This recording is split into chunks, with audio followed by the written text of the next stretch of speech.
Hey guys, how's it going? Ghostly Rich here today, and today we're going to be cleaning out our furnace. The reason why I'm cleaning mine out is because it keeps going to a thermal, so I need to get underneath our coil and take a look for any dust and debris. While I'm doing it, I'm also going to be cleaning out my blower motor. So I went and I picked up some telescopic oil here, so that way I'll be able to lubricate our blower motor properly. It's a good thing to have some lubricant. Just make sure you're not trying to spray WD-40 or something. The telescopic style lubricant that's made for lubricating motors and other things is the best thing to use, because you don't want to use anything that's flammable, because if you do, especially in a gas furnace, I don't even have to say it. Okay, first things first, you should have a switch somewhere. Make sure it's flicked off, so that way your furnace will turn off. The next thing you should do is come in here, lift this panel. After we lift this panel off, go here to your gas valve and switch it to off. Once the gas valve is switched to off, next thing, take this one off. After you've taken that off, if you want, go ahead and remove your furnace filter. Mine right here is, I put this one in because I wanted to see if the furnace filter was going to make a difference. You can see light right through this one. This is kind of just a blank. It's a reusable style one. This is another style one, which is your paper filter. If you lift it up and you can't see light through it, and this one's pretty dirty. I can see there's dirt in it, so I would normally switch this one out. But again, I was just using this one for temp purposes, so that way I can show you what it looks like. First things first, if you haven't changed your furnace filter or anything like that, you should definitely look at doing that if your furnace is going in to thermal. Next thing, if you have some manuals for your furnace, pull them out. We're going to use them. What we're going to be doing is, now that we've flicked our furnace off, we're actually going to be going into our major control panel, and we're going to be undoing our blower. So what I suggest you do, go here, just in case you disconnect any wires, light this up with a light and take a bunch of pictures. So that way you know where the wire, if you unplug a wire, where it goes. Either A, because it might accidentally get unplugged, or B, you're gonna have to unplug some stuff, so that way we can get in here. So again, go in here, light it up, take some pictures. In case for some reason you disconnect something, you can also use this wiring tracker to see what wires go where. As you can see, blower motor, this is your control panel, which is that, and it's going to tell you which is plugged into each. Again, this is just to be used in backup purposes. If you can take some pictures, it's always good to get pictures. So for this particular model, this might change depending on models. Mine, you just pull out the two screws right here. If you pull them out, you should be able to pull this forward. Now, things to note, watch for wire binding, because as you can see, I'm already seeing a little bit of wire binding. What I can do is just take off the switch by taking out this 8mm bolt right here. That should drop my switch, or I can unplug the switch and just pull these wires out. If you want, throw some tape around them. It's just basically so that way you know which one goes into which slot of the switch. It is labeled 3 and 2, so you could take some green masking tape, throw it around here and put 3, and then put green masking tape and put 2, so that way you know it goes in here. Now you're gonna have to make a choice. Do you unclip this all from the motor so you can remove this with the motor, or do you remove everything going from the motor to the main unit here? If you choose to remove everything from the housing going to the motor, then what's going to end up happening is you'll just unplug this connector. You'll of course take a picture and just look at these two wires. These are going to your thermostat upstairs, so make sure you remember these two.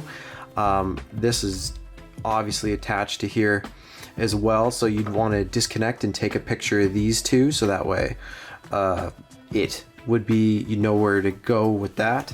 And again, if you look here, other side of this, it's going to the board too. It's completely up to you which way you want to go. Just make sure that you're taking lots of photos and marking your wires, so that way you remember where they go. Once you've gone through, marked all the ones you know are loose and you're kind of scared if they come undone, then you're not going to know where. I'm not too worried about these ones because I got a really good picture and it's really easy. Like I said, this is the one going to your thermostat. Just remember which one's W, which one's R. After you do that, and you've marked them, I've also done a sheet so that way I know which one to wear. Plus I've taken multiple pictures just so I know. Can't be too careful. So I took a couple, so there's 2 screws, one here, and they're just mounted like this. I suggest taking out the 1 screw here, the 1 screw here first, then you take out this one, and then you'll take out this one. You'll be able to pull the board forward. You can either rest it up here or find a place to rest it, but we need it out of the way. The ones that you're obviously gonna have to be unplugging is your blower motor ones. The next thing that you're gonna have to take a look at is if you wanna disconnect your capacitor ones. Again, you can mark these ones if you'd like. I'm probably gonna mark them here in a second. Pretty easy though. As you can see, they're just coming out of the motor, and this one I'll mark forward brown wire because your capacitor is gonna be in the same position. Control panels off to the side. I just ended up taking out the 2 main clips, and since I marked all the wires, I just disconnected them sort of off to the side. Again, this is up to you how much you want to disassemble it. I just put this off to the side because I know that my furnace is working for the most part. I just need to clean it because it's overheating. If you are having other issues, like maybe your blower motor isn't kicking in, it could be your capacitor.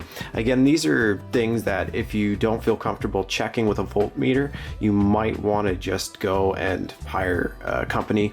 But I'm showing you mainly how to clean, and just in case yours is having the same issue, this should help you clean it out.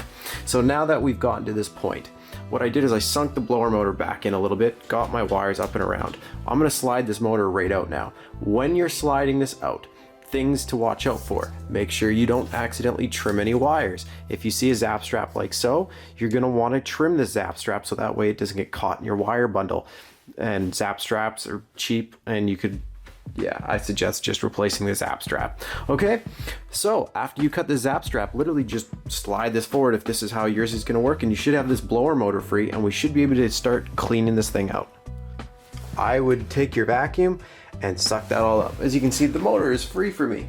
So I'm gonna be disassembling that a bit. I'm gonna clean up the fins depending on how my fins look.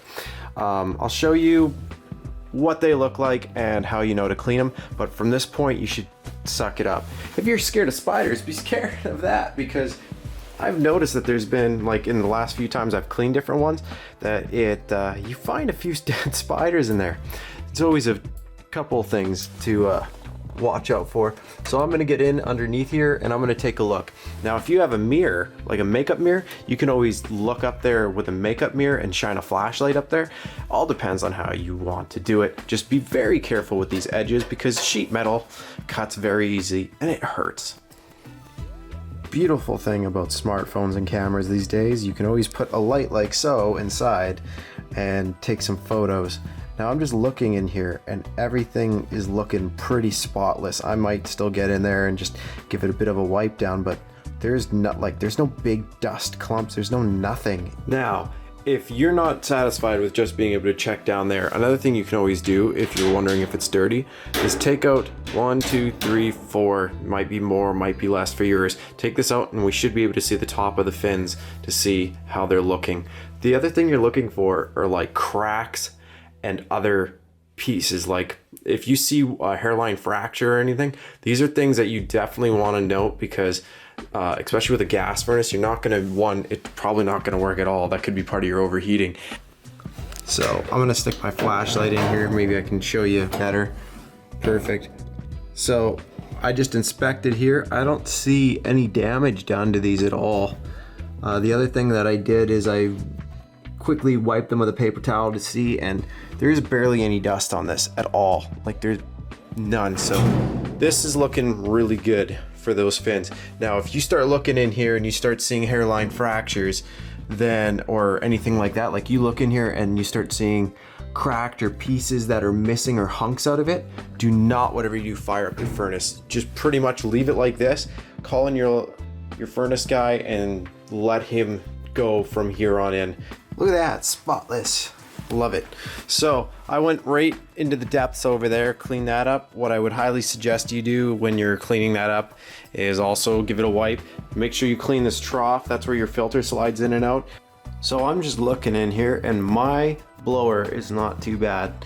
These fins aren't too bad at all. You'll see one side's actually really clean compared to the other. So you have two ways of doing how to clean your blower.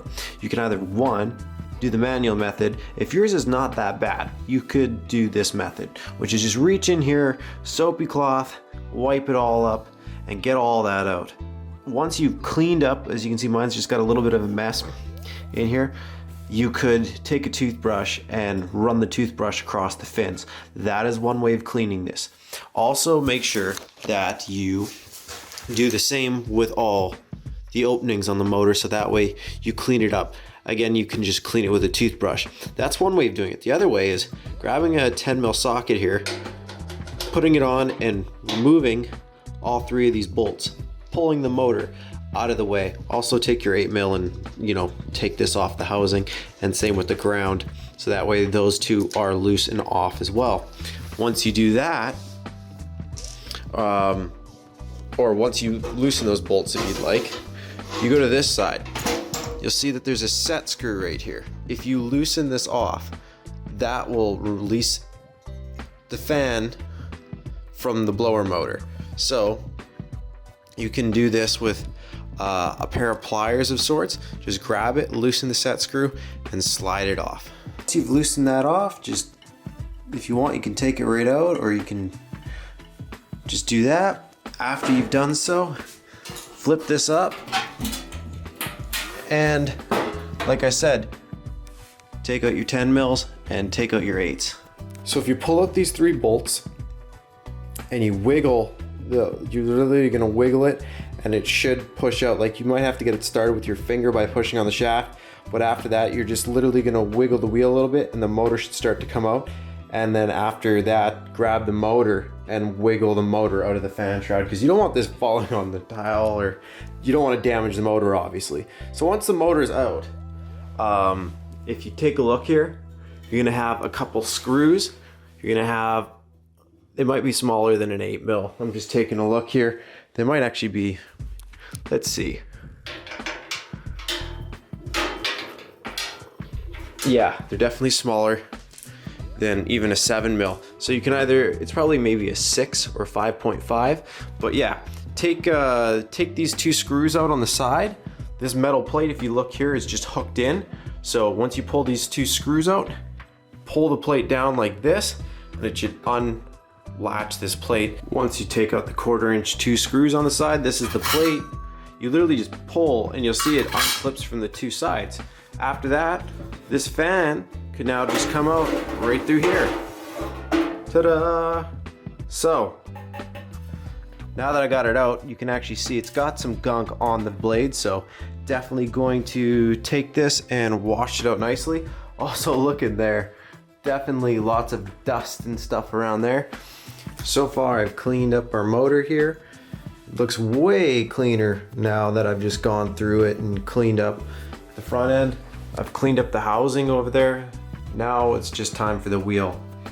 Again, like I said, toothbrush if you want to start using toothbrush on the fins, or some people just take it outside and pressure wash it on a low pressure and just get it nice and just soak it, just get it all done. To get a majority of the dirt off, you can run this and literally just go like this and run it, turn it sideways if you want, do this. It gets off a big portion of the dirt. Gets it nice and wet there, and just do that. Well, that's as clean as I care to get it, so after this, it's just time to put it back together. So if you take a look on the side, you'll see those pre-existing holes where your blower motor gets connected to. And if you look here, you'll see where the set screw goes in on the side. So since we know exactly where a set screw goes in, and we know which way it has to go, which is away from the feet, this will go in right like so. You can just put it like that for a second.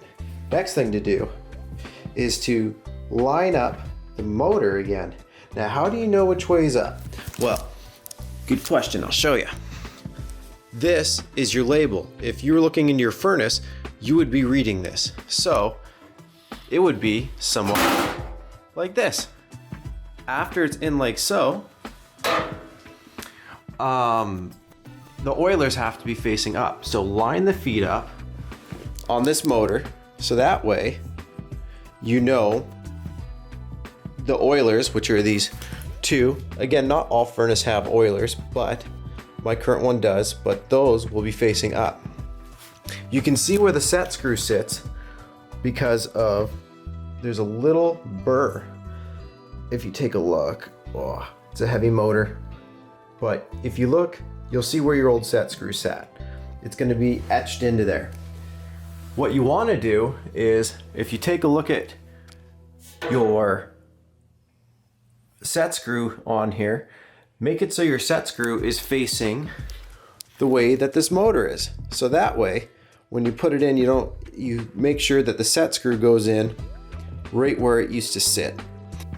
So first thing to do is just sort of line up the shaft. So like I said, just make sure that flat spot is kind of there. If it's not quite, you can always try and, of course, grab here on the shaft and then try and manipulate the wheel to go where you'd like it to go. Once you get here, just tie in your 3 screws. Don't tighten them too tight. If you do tighten them too tight, you'll strip out the sheet metal. So just tighten them, but don't He-Man them, if that makes sense.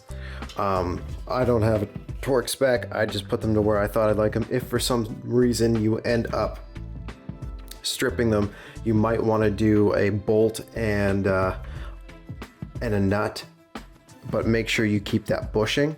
For putting the wheel back in, you can't just sink it all the way back in. I'm sure you'll notice if you do, it'll end up rubbing the side. So line it up pretty much in the center here. Once you've lined it up in the center, tighten in that safety screw. And again, if you look through the hole and you put a light through here, you might be able to see where your old set screw was if you want to go off your old set screw spot. So just to add on to this just a little bit, see these little oilers? Pull them out. You might have to use a nail or a cat, or like just use a pair of pliers if you need to, but you're just gonna grab them and pull them forward like so. There's one, and if you take a look, there's one more in the back, that little yellow cap. You're gonna pull those forward, and we're gonna take our little oiling gun, which I'll show you in a sec, and we're gonna quickly shoot some fluids in there. Guys, sorry, I lost that one portion of video there. All it was I literally take that telescopic oiler and I filled up those little holes until you see the fluid start to try and pour out. After I got to there, wiped up the excess, slipped them in the oilers, and it was nice and oiled up. Next thing I did is literally took the 2 rails here, lined it up and slid it back in. After I slid this back in, I've wired everything back up. From this point, if you want, you can zap strap your wires back together and make it, just clean it up the way you liked it. So that way it's just a little bit cleaner. See how this one just comes down like that? So this big wire bundle that's coming down here, you could zap strap here. If you want to, you could move some of these wires around. You could zap strap these ones coming up to here, zap strap these ones going back to the motor. Just basically clean up your wiring how you'd like it. After you've cleaned out the blower assembly, hooked everything back up, bam, it's time to just put the cover back on and go from there. Next thing you want to do, of course, is start up your furnace, listen to it, make sure everything goes. Don't try to start up your furnace until this compartment's closed, otherwise it won't. And then after you do that, you can do other things I've done also is switched out the inducer motor. The inducer motor was really causing a lot of noise. I'll post a video up pretty soon here that'll show switching up the inducer motor. The other thing I've done is clean the burners, and the burners are now all nice and cleaned up. I'm making that on another portion of the video just because it's another part of the assembly. Now, the other thing that I've done is I had my gas valve changed because I found that my gas valve was actually cutting off. Like you would see that the igniter would go off and stuff like that. I had a couple things going wrong with this furnace, but in the end I was able to fix it up for much cheaper than replacing it. Again, different things for spotting different problems.